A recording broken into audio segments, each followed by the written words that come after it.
Hello everyone, আমি হচ্ছে তোমাদের বনি। আজকে আমি জীবনে প্রথমবার ডেলিভারি ম্যানের কাজ করব।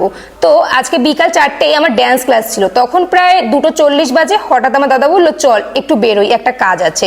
আমি তো কিছুই জানতাম না, ভাবলাম ঘুরতে যাচ্ছি, কিন্তু না, আমরা বাইক করে ঘুরতে ঘুরতে একটা দোকানের সামনে দাঁড়ালাম। সেখান থেকে দাদা একটা খাবার নিল। তারপর বুঝলাম ও ডেলিভারি দিতে যাচ্ছে, কারণ ওর ফার্স্ট ডে ছিল, তাই লোকেশন খুঁজতে বেশ কষ্টই হচ্ছিল। আমরা গলি থেকে গলি, তারপরে একটা বাঁশবাগানের ভিতর দিয়ে অবশেষে সেই বাড়িটা খুঁজে পেলাম।